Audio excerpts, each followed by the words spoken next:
Hey everyone, welcome to another edition of the Dan and Joe Sports Show. As always, I'm Dan. And I'm Joe. Joe, we talked about it last week. I've been a huge fan of the hype of Josh Heupel and this Tennessee team, and I predicted they would beat down LSU. But let me put down when I said a beat down in the Bayou, I meant like something like in the 14 point to 17 point range. Maybe they beat LSU 31-14, 38-24, something in that range. I did not anticipate just a thorough and complete obliteration. It was like they were doing a corn dog fry down there with the LSU. I mean, it was just brutal. And it was from the very first get go. I think the first play of the game, LSU dropped the opening kickoff. Tennessee scores a touchdown. It was in a blink of an eye. LSU was losing 21 to nothing in the first quarter, and it never really got any better. And you could tell how excited these Tennessee fans are, which we've always known that Tennessee is one of the most rabid fan bases in America. Of course, you saw it last year with the Ole Miss game that sometimes it goes too far, but their passion can be undeniable. Joe, I was hearing in the first quarter of that game more Tennessee fans than I was LSU fans. You could see it. There was probably legitimately 35,000 Tennessee fans who made that trip.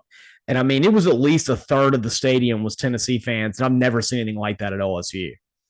I talked to at least one friend who saw a lot of Tennessee fans driving through South Mississippi on Friday en route to the game. And so that definitely makes sense to me. And, their fans are really energized because they feel like, legitimately for the first time in forever, they have, a great chance to be a contender this year in the SEC. Well, they do, Joe. And, as with all great teams, it begins with their quarterback. Hendon Hooker right now, in my mind, I think he's the Heisman Trophy favorite. CJ Stroud is, of course, getting a lot of hype. There's still a chance for Bryce Young, but Hendon Hooker, if he can go out and win this game that we're going to talk more about in our next segment against Alabama, and especially, I think if he even gets his team to the SEC championship game, I think he's a lock to win this because he's so consistent. He doesn't make mistakes. He hasn't thrown an interception yet this entire season. And I think in his entire career as the Tennessee quarterback, he's thrown two interceptions. I mean, so when you're looking for the model of consistency from a quarterback, it's someone that doesn't make mistakes and someone that has that dual threat ability. I mean, Hendon Hooker ran for over 100 yards against Florida. And I think last week he was like at about the 260 yards passing, 80 yards rushing range. I mean, he gives you both every single week, and he's just a joy to watch. He really is. And I think he's got a great chance because, not only you have the talent that's undeniable, but also I think kind of quietly coming into the season, you look at this roster and it's just loaded with playmakers. I mean, with the emergence of McCoy, he's not a receiver I was necessarily thinking about 2 weeks ago. I was thinking more about Tillman. I was thinking more about Hyatt for Tennessee, but you've got all three now who are basically showcase wide receivers. You've got a really good, running back tandem with two guys that are really capable. And so when I start to look at this team across the board, I really think this is going to put Hendon Hooker in a lot of situations for success going forward. And they're so tough to defend, too, Joe. You're talking about three really solid wide receivers. They do have a good running back who had over 100 yards against LSU. And they snap the ball so quick. And when you have all these different weapons that you have to focus on in such a short amount of time, not a very easy offense to defend against. Right, right. And to that point, I feel like they have more weapons at their disposal for Hooker than any other team probably in the SEC. I agree 100%. I think they have the best receiving core in the SEC. They arguably have the best quarterback in the SEC right now, at least the way he's playing. And they're going to be a tough matchup for anyone. And I know this is not the best LSU team. And you and I have talked many times this year about how LSU, we're not sure about the fit with Brian Kelly. And definitely its first season is not going the way as planned. But it doesn't matter who's at LSU. They always got a bunch of talent. And to go down there and beat them 40-17 in Death Valley is an amazing accomplishment and one that really I feel like in the last 20 years, the only team I can think of who's done anything like this is Alabama. Yeah, I think Alabama won, what was it, like 4 years ago? I think they beat them, what was it, 29 to nothing down there? That's Yeah, the that's closest. right. And that's the closest thing I can think of. I mean, even Alabama, most of the time when they go down there, they're in for a dogfight. Yeah, their offense always struggles down there. Like if they win, it's a lot of times a defensive slugfest. Well, Joe, moving on to a team that didn't struggle and was not a slugfest, a game that really did live up to the billing. We kept hearing all week that LSU is going to upset Tennessee. Tennessee doesn't know what they're going down there. I mean, no, you and I never believed any of that, and Tennessee showed it off the front end. But College Game Day was down in Lawrence, Kansas for the first time, and what a great environment that was. I mean, it looked like there was 40,000 people there at College Game Day. I mean, it went on as far as you could see, and the game didn't disappoint, which I was so happy about because I feel like a lot of times these schools get College Game Day for the first time, ones that haven't had a great history, and they lose really badly. Especially when they're taking on a good team or the game's sloppy. This was just a well played game all around. And yes, TCU beat Kansas, but it was a one score game. And, Kansas lost their quarterback, and their backup quarterback just showed, how great of a coach Lance Leipold is and how he's able to adapt so well. And that was a game that was competitive all the way to the very end. And I think that, I know people don't like to take moral victories. If you're a Kansas fan, I think that was a good showing for your program. No, it really was. I mean, if you had told a Kansas fan 2 years ago in the Les Miles era when you went winless at 0-9 that you'd be in this situation in less than 2 years, I mean, you would say, sign me up, if you're in Lawrence, Kansas. And also to your point about losing your starting quarterback, who's, one of the better quarterbacks in the Big 12, and then you come in with the backup, he still throws for 4 touchdowns, gives you a great chance to win. I mean, you really couldn't ask for more against the TCU team that's really good. That's right, Joe. I mean, we all know that injuries are a huge part of college football and that every year you see quarterbacks get injured. But I feel like this one has been just an unprecedented year for the best quarterbacks in America getting injured. I mean, Bryce Young has had a shoulder injury. The first couple games of the season, Sam Hartman from Wake Forest, who in my mind is the best quarterback in America. If I were a team drafting the NFL, Sam Hartman's my number one draft pick, by the way. I love him. He's out with some kind of weird undisclosed illness for a couple of games. Will Levis gets hurt in the Ole Miss game. KJ Jefferson gets hurt, I guess, in the Alabama game. And it just goes on and on. Not a great quarterback, but, TJ Finley got hurt for Auburn. And it's just been a year where you're seeing a lot of big name quarterbacks suffering injuries. Didn't A&M's starter at one time, Johnson, didn't he get hurt too, I think? Yeah, Max Johnson broke all the fingers on his non-throwing hand, and they think he's out the rest of the season, which is, kind of interesting that Haynes King, who, was the starter last season, got injured. The starter this season wasn't playing well, got benched. Max Johnson gets put in. Max Johnson gets injured, and now Haynes King's the starter again. Kind of an interesting situation with him. And we'll talk a little bit about his performance in a minute. But yeah, I mean, it's all across the board. Quarterbacks everywhere getting injured in the SEC and in nationally this year. It really is. Absolutely. Joe, we've been talking about some positive things, and I want to end before I get to the negative. The very end of this is going to be a lot of negativity. There's 2 teams right now that are just playing excellent, and they're really under the radar. And I kind of feel like they're in a similar kind of situation right now, and that's Illinois and Mississippi State. They're both very heavily in their divisional races right now. Both have they can both win out and make the Big Ten championship and the SEC championship. They both dropped a game they shouldn't have against a team that they're much better than. Illinois dropped a game against a bad Indiana team inexplicably. Mississippi State, I mean, how could they possibly have lost to LSU based on what we've seen? But yet they did. They gave up a late lead against LSU and basically just sat on their hands in the fourth quarter and played terrible in that game at the very end of it. A lot of mistakes. I think they maybe have dropped a punt against LSU. I think there was been a lot of that going on. But yeah, both these teams have lost one game. They've responded really well. Illinois went out with Brett Bielema having just a great comeback to his career. I think you and I talked about this when the hire was first made, that we thought Brett Bielema to Illinois was just a brilliant hire, one that we thought would really just work. I mean, his style of ground and pound, offensive line, great defensive lines. It just fits the Midwest so well, and it really fits a program like Illinois, where you feel like you can get some really good offensive line recruits, you can get some good running backs. But let's put it this way: you're never getting a Bryce Young to go to Illinois. You're probably not going to get any of the Tennessee receivers. You're not going to get Tillman or a Brew McCoy to go there, but you can get Chase Brown at running back. You can get good good offensive line. I kind of thought his system would work there, and it is. And he's coming off a big win against Iowa. They're taking on Minnesota this week, in which a really huge game for them to make a statement that they really are a threat to win their side of the Big Ten. And then on the other side, Mississippi State, they're coming off back-to-back beatdowns of teams that nobody would have thought they would have beaten before the season started. Texas A&M, they beat them 40-17. Arkansas, they beat them 40-17.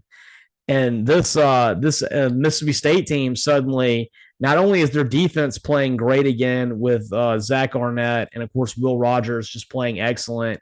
Now the SEC's all-time passing leader, I think, when it comes to completions, but they actually have a running back. They rushed for over 100 yards. They had a runner that went over 100 yards against Arkansas, and suddenly they're a balanced team too.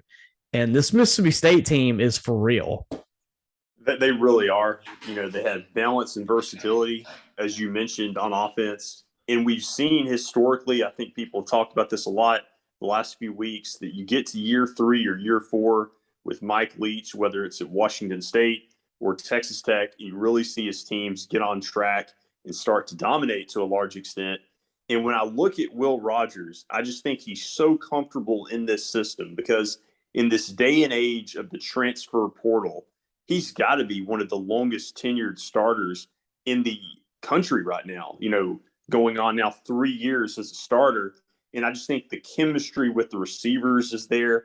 And this is just a really deep team that has a chance really to beat just about anybody on the schedule.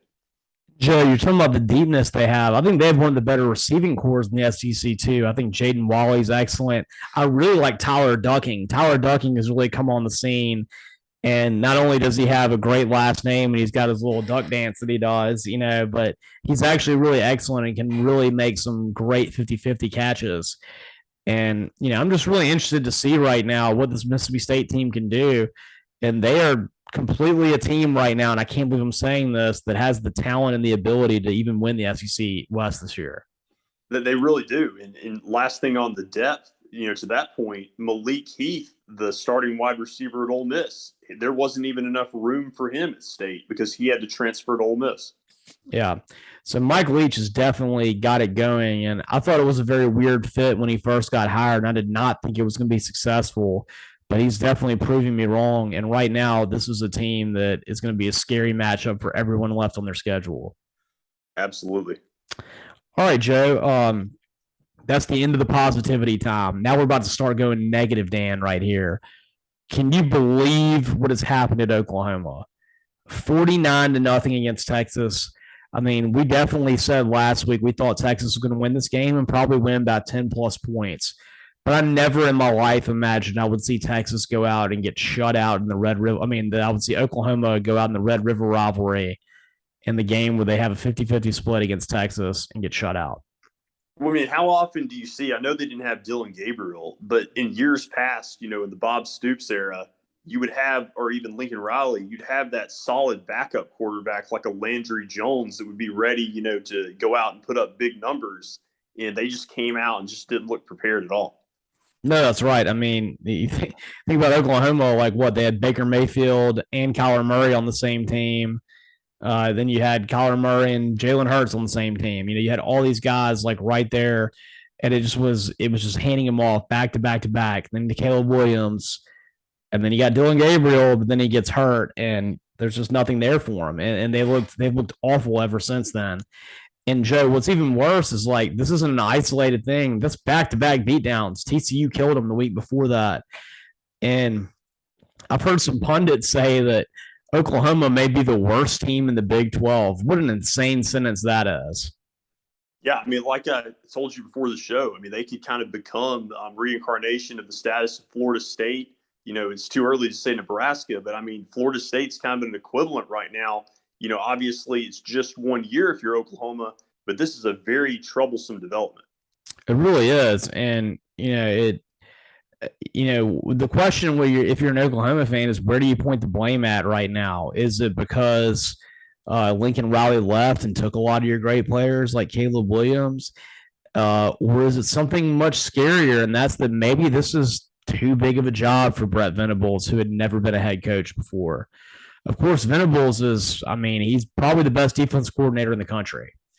And there's been a lot of precedent with that working. I mean, Kirby Smart ended up being an excellent hire for Georgia, and right now he's top 3 coach in America. And I'm sure Oklahoma that's what they were looking for when they hired Brett Venables. But I don't remember Kirby's first team looking like this at all. There was, you could see at Georgia that they weren't quite there in his first season, but they were more like an 8-5 type team. But they beat an Auburn team they weren't supposed to that year, and they had some upsets. Like you saw a lot of things moving for them. They didn't get beat down by anybody like this. And it's not just the offense is struggling. Brett Venables' defense looks poor right now. Yeah, it does. And yeah, it's more than just the injuries. Like there's just something about the psyche of this team, the way they're showing up on Saturdays the last couple of weeks. It just seems like we've reached a trend. And, maybe they turned it around this year, but I just really don't know if they can. And at this point, I'm kind of looking at it like this is a lost year, of course.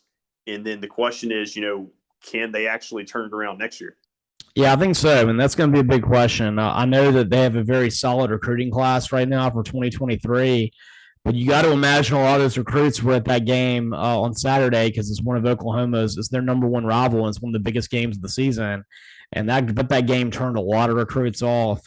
It probably helps Steve Sarkisian, who, is had a really up and down season, but it does seem like it's trending upward for Texas right now. Yeah, I think so. It seems like just when there's a little bit of a lull in momentum, they seem to kind of recapture it. Yeah, and Texas still has a great chance to win the Big 12. They've only lost that 1 league game to Texas Tech, and everything in terms of what they can do within the Big 12 is still on the table for Sark. And if they could go out and even make the Big 12 championship game, I think that would be a huge thing for Texas in the second year. Yeah, that really would be. All right, Joe. Moving on to what we have at the end right here. That was the big negative thing. We'll do a couple more positives. I want to talk about James Madison really quick. Their first year as an FBS program, they were really great, FCS team. Then they won a couple of national championships, and they even beat some FBS teams while they were in the FCS. But I cannot believe right now that they're sitting here undefeated, and they are ranked in the top 25 in their first year as an FBS program. What an amazing accomplishment. No, it's absolutely incredible. The only travesty, like we were talking about before the show earlier, is that they're not eligible for the postseason. And I'd go on record saying that of all the, rules that are senseless that I've seen from the NCAA, this is about as bad as it gets. Oh, it's awful, man. I mean, I think wasn't there an issue with the NCAA tournament last year where we had something similar like this, where a team that was in their first year in D1 in basketball won their conference tournament but couldn't play in the big dance? Or that they may have made it to the championship game. I can't remember, but everybody's like, even if they win, they can't go. I think it was the Atlantic Sun Conference. Yeah. And so it makes no sense. And I mean, you're looking at a team right now that if they keep winning their games, they've already got wins against Virginia Tech and Appalachian State on their resume, and you had a 12-team playoff. They might make it, but they can't even play in a bowl game. They can't even win the Sun Belt technically. They can't play for the Sun Belt championship. I don't even understand what how you can possibly defend this rule. Do you think that their claim would be that it would prevent teams from jumping back and forth if they didn't like it? Like, that's the only thing I was just thinking of that could be a rationale. Maybe, like, if you think that maybe you enter into the FBS and suddenly you feel like you don't have the funds to support this kind of sporting activity and you're not going to get the alumni support, so therefore you leave after one season to go back to FCS, and that's what the idea is. Yeah, kind of get cold feet. I don't know. Maybe that's the most rational thing I can think of, but even that I feel like it's kind of Kind of a ridiculous excuse right there. Because it's a travesty for the players that can't appear in a postseason. Absolutely. I mean, you got guys that are fifth year seniors, maybe some graduate transfers. I think James Madison's a very fine university that are trying to get their education there, and they only get one season to play football, and they're going to be denied the chance to play for a conference championship or even to play in a bowl game when they're just an excellent football team. It's not right. Yeah, it's like their career doesn't even count that season. That's right. Um, Joe, speaking of careers, we had Jonathan Mingo have a career game for Ole Miss against Vanderbilt. Really interesting game because Ole Miss came out, was very flat, was losing in the first half to Vanderbilt. Jackson Dart was playing a very poor game, and I really thought that he was going to get benched for Luke Altmaier in the second half. But Kiffin seems to have definitely settled on Dart as this guy against any kind of like thoughts with Altmaier. And Dart, I thought, came out and played a great second half, threw for over 400 yards. And the story was Jonathan Mingo getting 247 yards receiving and breaking the single game record for receiving yardage that was set by Elijah Moore 2 years ago. Yeah, Mingo was always kind of advertised as that wide receiver one when he came to Oxford.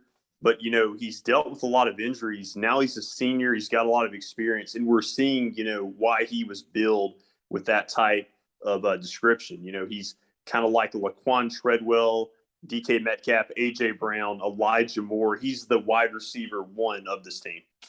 Absolutely, and he showed it. He showed it on Saturday against Vanderbilt in a game where Ole Miss definitely had a very poor first half, but they killed it in the second half. And as you told me just before the show, they actually ended up covering the spread in that game amazingly by winning 52-28. Yeah, they had like a fourth string running back, I think, get a touchdown. All right, Joe. So another couple positives. Let's hit the negatives again. This is where it gets really bad. Awful play calling. We had 3 games over the weekend that were very much marred by terrible play calling when it mattered. Auburn, Georgia, this was never a game that any of us thought would be competitive, but Auburn was playing great defense in the first quarter and really was shutting down Stetson Bennett and that 3-headed monster that they have at tight end. And it was tied 0-0. And inexplicably, Brian Harsin on his own 36-yard line on 4th and 7 does a fake punt, Joe. He's in Athens. He's there in between the hedges. And this fake punt play, it's not to a guy that's, like a Javarius Johnson that's a speed runner or a Coy Moore that's fast, or even like a running back like Tank Bigsby or Jarquez Hunter. It's to John Samuel Schenker, the tight end, who is not a Travis Kelce tight end. He'd be more like maybe like a Dallas Clark or something that's the big guy that can catch it.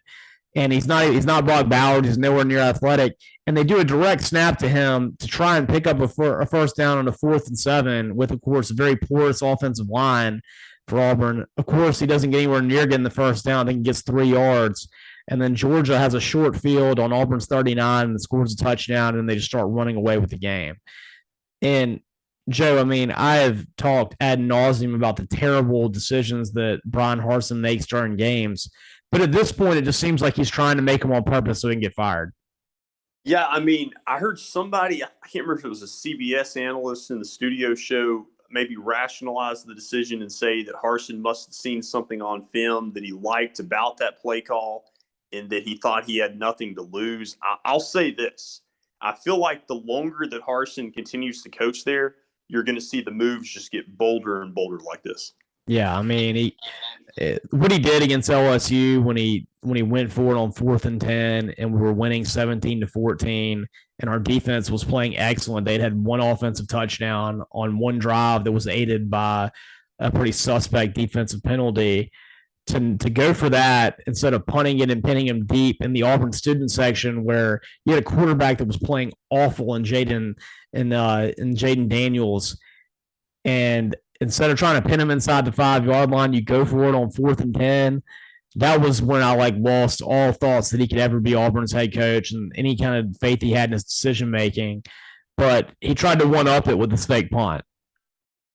No, it makes me chuckle because I've heard some fans before. Like I think it was a State fan was telling me one time. I think it was during the Kroom era that he got upset early on in his tenure because the clock in a first quarter game was about to tick down to triple digits to zero, where you're going to get a TV timeout, and Kroom like used the timeout with 2 seconds to go before they were going to get a break anyway. So. Yeah, I mean, so that's bad. And of course, like I said, this wasn't a game that I think Auburn was ever going to win, but he gave Auburn zero chance to win at that point. So again, that's bad coaching number one. Let's go to one that mattered in a game where the final result was very much in doubt. And this is a team that had been on the rise for a lot of the season. That was Florida State. I mean, you and I had given them a lot of kudos for going to New Orleans and beating LSU there.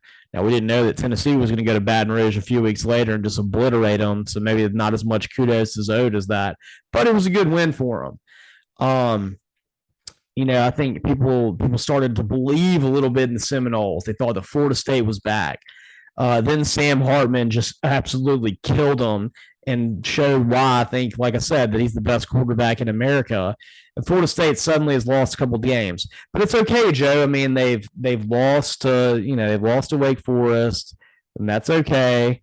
They ended their perfect season. But they take on NC State, who had just gotten smoked by Clemson.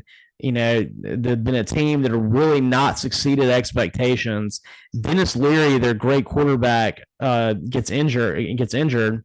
And I think the backup quarterback had thrown 2 passes in the entire second half. And Florida State is inside the 20-yard line with a minute and a half left. And all they got to do is kick a field goal. They're losing by 2 points. And they take their quarterback, Jordan Travis, who I think is a good quarterback, but not a great passer. And they try and do a fade route all the way across the field in a very short window in the end zone, like the front area of the end zone. And NC State picks it off. And that's the game right there. And they lose a game where NC State's down to their backup quarterback, throws 2 passes, and gives up a for sure field goal that would have been a chip shot when you know that NC State would have had zero chance to score coming back. So why are you going for a touchdown there? Yeah, it's unnecessary, and it's also a low percentage attempt like you described. So yeah, that really just makes no sense with that decision. Absolutely, Joe. I mean, I looked at this throw that they tried to have Jordan Travis do, and it would have been a difficult throw for Bryce Young. That's how hard this throw was. It would have been one where I think Bryce Young only hits this maybe 3 times out of 10. It sounds kind of like, more I think about it, like an NFL type throw for, a good NFL quarterback. Oh, absolutely. This would be a throw that you would expect someone like Pat Mahomes or Aaron Rodgers to make, but that a lot of NFL quarterbacks would have a lot of struggles with this one. Right. I mean, so it's just it didn't make a lot of sense to me. And yet again, I think that Mike Norvell is maybe getting a little bit of that heat turned up. He had turned down a lot of the Deion talk in Florida State and how he's going to get fired by beating LSU, by having a pretty good run. Of course, they lost to Wake Forest, and people respect Wake Forest now. They're good, and I think that's fine. But this was a game that they had in the bag, and he blew it. And now they got Clemson coming to town, and I think things are about to get very bad for Mike Norvell again. It gets tough from here. That's right. All right, Joe. So let's end with the coup de grace, the worst coaching error of all. So during the offseason, this was the game of the year, right? Nick Saban versus Jimbo Fisher. Saban calls out Jimbo Fisher for paying players and talks about how, we'd all recruit really good if we had Texas A&M's money buying players. And, of course, Jimbo gets all upset and starts, saying that, well, Nick Saban's got skeletons in his closet too. And they have this huge row about it. And then, of course, everyone marks this game on their calendar, October 8th. So this is the time for Texas A&M. Well, unfortunately, A&M comes off to a really bad start to the season, loses badly to Mississippi State. They dropped the game to Appalachian State, which has been known as the ATM game because they paid App State $1.5 million to come down to Kyle Field to beat them. And you add in, of course, the really insulting and stupid midnight yell that just aged even worse after App State beat them. And no one thought that A&M had a chance in this game. I thought that A&M would play a little bit better than most people, but of course, most Bama fans are puffing their chests out. It's like, well, they beat us last year. No way that they can even hang with us this year. Well, no, they hung and then some. A&M was gifted again and again by Alabama on turnovers, on penalties, and that last drive, A&M throws an interception in the end zone. There's a pass interference that gives them one more chance. You have a miracle catch by Stewart between two Alabama defenders, and it seems like everything's leading up to where A&M's got a chance. And when this pass interference happens, they get down to the 2-yard line with one untimed down. They have their backup quarterback in there. It's not Max Johnson that's out there playing. It's their backup, Haynes King. And he's played a very tough yeoman performance. I mean, he was getting beat up by Dallas Turner and Will Anderson all game. I mean, he was getting hit. I felt like every other time he dropped back. He had a tough performance. And you're sitting there and you're thinking, they cannot block for this guy right now. He's not a great quarterback. You have one receiver in Stewart that's playing great, but you don't have a Nia Smith out there. You don't have a whole lot of weapons. What you do have is you have one of the fastest running backs in America and someone that's shown that he can also run it through the tackles and that's really proving to be, in my mind, a top 5 running back in the nation, and Devon Achane. I don't understand the call by Jimbo Fisher to do a comeback route in a very tight window with, a secondary that's better than your receivers, when, in my mind, if you pitch it out to Achane on the outside, he has a great chance at scoring. I think that it's a 60 to 65% chance that if you do a sweep with Achane from 2 yards out, then no Alabama defender is going to be fast enough to stop him. Instead, they do this awful comeback route, which Haynes King can't even throw it in the end zone. It's short of the end zone. And in my mind, that was a play that had a less than 25% chance of being successful. Yeah, I mean, I never like throwing it short of the end zone in those situations, unless you just have somebody, that's like wide open where they can just kind of waltz into the end zone. But there, I just felt like, he's throwing behind the receiver. It was just such a low percentage possibility. And then to your point, I think that, giving the ball to the running back, that's a great play because then it's your best against their best. And if they stop you, you can live with that. I think everybody's reaction to this play is that you just didn't call your best play. Exactly. I think that if I'm an A&M fan and you did an outside run with Achane on just a pylon sprint, if Alabama stopped it, I could live with it, and I would not have a second thought at all about that play call.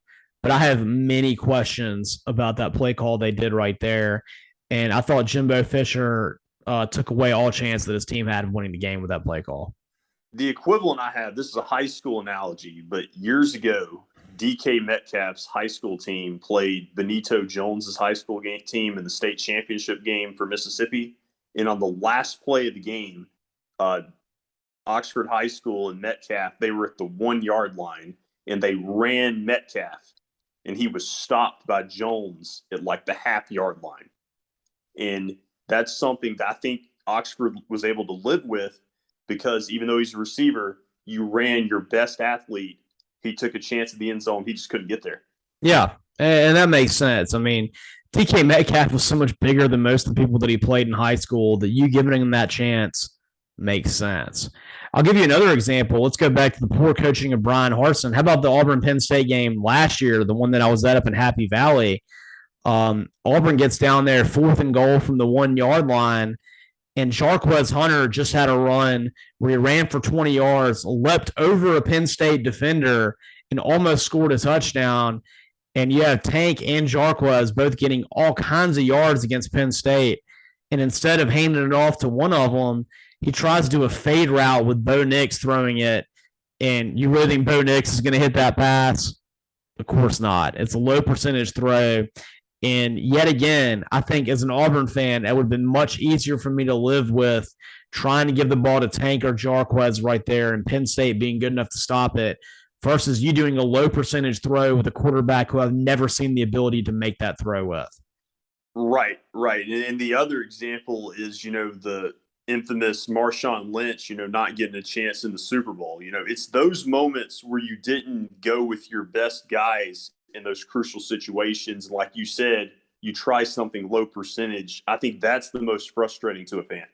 It really is. I mean, you can always live with the fan if you gave your best player the ball in a position where he's got a good chance to score and they stop him versus you try something that is difficult, low percentage, and not something that you're accustomed to doing. And that's what we saw with all of these circumstances right here. Cost Florida State the game, cost A&M the game, cost Auburn the game last year against Penn State, cost the Seahawks the game against the Patriots in the Super Bowl.